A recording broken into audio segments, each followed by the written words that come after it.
Geocentric model, यानी कि सारे सितारे और गैलेक्सी ज़मीन के इर्द गिर्द घूमते हैं। फिर एक शख्स आया जिसने कायनात को देखने का नज़रिया ही बदल डाला।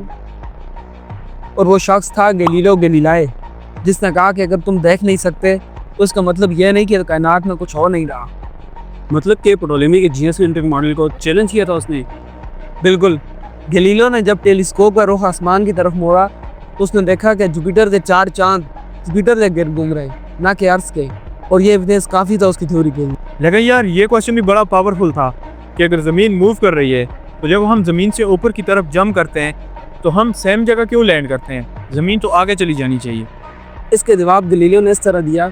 उसने कहा कि तुम सिर्फ ज़मीन पर नहीं होते बल्कि तुम उसके आर मोशन के हिस्से होते हो, और जब तुम जंप करते हो तो तुम ऑलरेडी ज़मीन की एक्सेलरेशन गेन कर चुके होते हो। मतलब कि हर चीज़ जो ज़मीन पर है सब मिलकर मूव कर रहे हैं।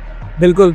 और यही है गैलीलियन रिलेटिविटी, या फिर प्रिंसिपल ऑफ रिलेटिविटी, जो कि पहले गैलीलियो ने दिया और बाद में आइंस्टाइन ने इसको मज़ीद गहरा कर दिया। गैलीलियो के मुताबिक किसी भी कांस्टेंट मोशन में फिजिकल लॉज वैसे ही काम करते हैं जैसे कि स्टैटिक हालत में। तो जो हमें लगता था कि ज़मीन रुकी हुई है तो वो एक इल्यूजन था। हकीकत हर वक्त नहीं होती है, कभी कभी इसे समझने के लिए सोच की कैद से आज़ाद होना पड़ता है।